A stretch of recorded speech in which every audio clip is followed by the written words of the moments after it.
माझ्या मुलांना मिळालं पाहिजे, ही भावना आजच्या पालकांची आहे. हे अगदी रास्त आहे, हे मी समजू शकतो आणि बरोबरच आहे. पण हे करत असताना तुमच्या काळामध्ये जे कष्ट तुम्ही घेतलं किंवा जे काही अनुभव घेतले आणि तुम्ही शिकला त्या अनुभवातून आणि त्यामुळं जगावं कसं हे तुम्हाला समजलं. आपण त्या पिढीला मग कसं समजणार? आपण जर सगळ्याच गोष्टी त्यांना अगदी त्यांच्या मनासारख्या जर पुरवायला लागलो, म्हणजे मी सगळीच मुलं नाहीत, पण ज्या काही घटना आम्ही पाहतोय समाजामध्ये त्या कशामुळे घडतायत याच्यावरती प्रकाशझोत टाकण्याचा एक छोटासा हा प्रयत्न आहे. म्हणजे जे मी म्हटलं होतं की दिवस कालचा आज संपला, प्रभा उद्याची दिसली रे, म्हणजे नक्कीच कालचा दिवस हा आज राहिलेला नाही. का मी म्हणतोय असं? याला अनेक गोष्टी कारणीभूत आहेत. म्हणून बालक ते पालक हा जो एक प्रवास आहे तो संस्कारांच्या माध्यमातून मला का म्हणायचा आहे की या गोष्टींची जाणीव मुलांना करून देणं खूप गरजेचं आहे. नंतर प्रचंड भयावह काळ येणार आहे की ज्या काळामध्ये पुन्हा आपण फक्त हातबल, आत्ताच ती परिस्थिती आहे. आत्ता जर तुम्ही बघितलं तर पालक काही करू शकत नाही. काही घटना होऊन गेल्यानंतर मग डोक्याला हात लावून आम्ही बसतोय. त्यामुळं या गोष्टींची जाणीव याच वेळेला होणं हे खूप गरजेचं आहे. जे जाणवतंय त्याविषयी बोलणं आणि त्याविषयी जाणीव स्वतः करून घेणं हे गरजेचं होतंय. नमस्कार, मी गोपाल पाटसुपे, निवेदक आणि व्याख्याता. अर्थातच बालक ते पालक एक प्रवास व्हाया संस्कार या सदराखाली मला पालकांशी बोलायचं आहे. खूप काही बोलायचं आहे. बऱ्याचशा अशा घटना आहेत ज्या सत्य घटना आहेत, घडलेल्या घटना आहेत आणि ज्या मी पाहतोय, ज्या मी अनुभवतोय, पण याची जाणीव पालकांना झाली पाहिजे असं माझं मत आहे. शाळा नेहमीप्रमाणे 5 वाजता सुटते. 5 वाजता शाळा सुटल्यानंतर एक 7वी 8वीची मुलं शाळेच्या बाहेर आल्यानंतर मैदानामध्ये एक 2 मुलांची तुंबळ हाणामारी सुरू झाली. आता ही हाणामारी कशासाठी होती, काय होती, ती मोठी गंमत आहे. मात्र ही हाणामारी चालू झाल्यानंतर ज्या पालकांनी मला हा अनुभव सांगितला मी अवाकच झालो. त्या 2 मुलांची हाणामारी सुरू होती म्हणून ते पालक तिथून जात होते. अर्थात सुजान पालक होते, असे काही सुजान पालक पण आहेत.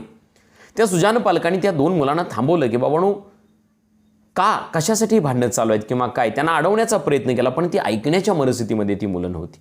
अर्थात 7वी 8वीची मुलं बरं का, पुन्हा एकदा लक्षात घ्या. ती मुलं ऐकण्याच्या मनस्थितीमध्ये नव्हतं. एकमेकांचं गचुरं धरलं, एकमेकांची कॉलर पकडली, शर्ट वडायला लागले, केस पकडली, फायटिंग करायला लागले. म्हणजे अगदी सिनेमा स्टाईल अशी हाणामारी 7वी 8वीची मुलं करू लागली. ते बघितल्यानंतर थोडं वेगळं वाटलं. बाकीची मुलं आपापल्या रस्त्यानं निघाली होती. ती मुलं काही सांगायला तयार नव्हती. पण तिथून एक मुलगा जो त्यांच्याच वर्गातला बाजूला होता, त्या पालकांनी रस्त्यानं जाणाऱ्या त्या मुलाच्या जवळ जाऊन त्याला विचारलं, बाबा हे दोघं का भांडतायत नेमकं. त्यांची भांडणं त्यांनी सोडवली होती. भांडणं सोडून त्यांना आपापल्या रस्त्यानंही पाठवलं होतं. पण थोडं एक औत्सुकता, कुतूहलानं त्या पालकानं त्या एका दुसऱ्या मुलाला विचारलं की बाबा ही 2 मुलं का भांडत होती.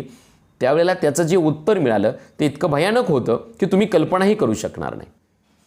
त्या मुलानं सांगितलं की शाळेतून आलेली एक विद्यार्थिनी त्यांच्या वर्गातली त्या मुलीकडं, त्या विद्यार्थिनीकडं तू का पाहिलंस म्हणून तो त्याला मारायला लागला आणि तू का पाहिलंस म्हणून तो त्याला मारायला लागला.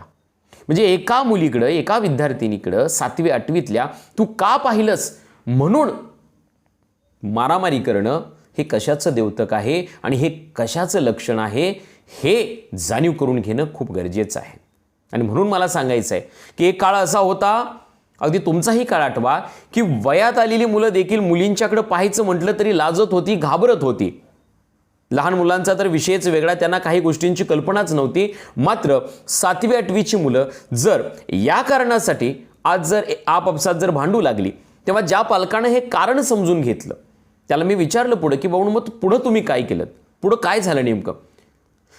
या 2 मुलांची भांडणं काही मुलं बघत होती, ही मुलं त्यांच्या घरी सांगत गेली. पण त्या दोन्हीही मुलांच्या पालकांनी आपापसात आता भांडणं ही ठरलेली होती, निश्चित होती. कारण माझ्या मुलाला तुझ्या मुलानं का मारलं आणि तुझ्या मुलानं माझ्या मुलाला का मारलं. अर्थात हे होणारच. तो सुजाण जो पालक होता त्याला याची जाणीव झाली. त्यानं जाऊन त्या दोघांच्याही वडिलांना भेटीगाठी घेतल्या की तुमच्या मुलांची भांडणं चाललेली होती, ती भांडणं मी सोडवली. पण बाबा रे, तू दोघं मित्र आहात, त्याचा वडील आणि तू मित्र आहात, पण त्याच्याकडे भांडायला जाण्यापूर्वी तू आधी त्या दोघांच्या भांडणाचं नेमकं कारण जाणून घे किंवा कारण विचार आणि मग पुढे जा. एवढा सल्ला देऊन तो पालक निघून गेला. मात्र खरोखर त्या पालकांनी देखील त्या मुलांच्या पालकांची भांडण काढण्यापूर्वी, त्याला जाब विचारण्यापूर्वी आपण म्हणूया, नक्कीच त्याला कारण विचारल्यानंतर त्यांच्या सुद्धा डोक्यामध्ये लख असा प्रकाश पडला की हे नेमकं काय, हे कशामुळे असं होतं. मी म्हटलं की तो काळ आणि मग आत्ताचा काळ याची ज्या वेळेला मी तुलना करतो, त्या पालकांनी परत उत्तर दिलं की तुम्ही योग्य सांगितलं की आम्ही उगीचच एकमेकांशी भांडत बसलो असतो कारण न जाणता. त्यामुळे आजच्या पालकांनी, अगदी प्रत्येक पालकानं आपलं मूल कोणत्या कारणासाठी कुणाशी वाद घालतं, कोणत्या कारणासाठी नेमकं काय करतं, अगदी करतोय म्हणून सोडून देऊ नका हो. मी पुन्हा म्हणेन, तुमचा एकुलता एक आहे, नक्कीच एकुलता एक आहे, मात्र त्याला एक दिशा देण्याचा प्रयत्न करूया. आणि याला पूर्णपणे जबाबदार जी साधनं आहे त्या साधनांपासून दूर करणं हे खरं आव्हान तुमच्या आमच्या समोरचं आहे. टीव्ही आणि मोबाईलपासून नेमकं मुलांना दूर कसं करायचं हे नॉलेज कुठून मिळतं. म्हणून पहिल्या सदरामध्ये जसं मी म्हटलं होतं की आई वडील आणि शिक्षकांशिवाय शिकवणारा तिसरा गुरु नेमका कोण आहे मुलांचा, तर तो तिसरा गुरु समाज आहे, तो टीव्ही आहे, ती मोबाईल आहे की ज्यातून ही मुलं सगळी शिकतायत आणि त्यांच्या डोक्यामध्ये या कल्पना येत आहेत. हे जर थांबलं नाही वेळेच, पिढी ॲडव्हान्स आहे, पिढी वास्ट आहे आम्ही म्हणतो नक्कीच, पण त्या पिढीला जर दिशा दिली नाही तर ती पिढी नक्कीच खड्ड्यात गेल्याशिवाय राहणार नाही. अर्थात जे सुजाण पालक आहेत ते आपल्या मुलांच्याकडे लक्ष देत असतीलही, मात्र ज्या काही घटना घडतायत त्या मात्र डोळ्यात अंजन घालणारे आहेत. 7वी 8वीची मुलं या अवस्थेत असतील तर पालक हो जागे व्हा, पालक हो सुजाण व्हा. हा प्रवास इतका सोपा राहिलेला नाही. शिक्षक म्हणून आम्ही किंवा पालक म्हणून तुम्ही घडवणं ते तितकंसं सोपं राहिलेलं नाही. खूप मोठी जबाबदारी आता आपल्यावरती आहे. त्यामुळं मुलं नेमकं काय करतायत, कशी वागतायत आणि त्यांची घडण्याची दिशा ही काय आहे, या सगळ्या गोष्टींवर आपलं लक्ष असणं हे खूप गरजेचं आहे. ती काळाची गरज आहे. एवढंच या निमित्ताने या व्हिडिओमध्ये मी सांगतो. पुढच्या व्हिडिओमध्ये एक नवीन विषय घेऊन भेटूया. तोपर्यंत नमस्कार.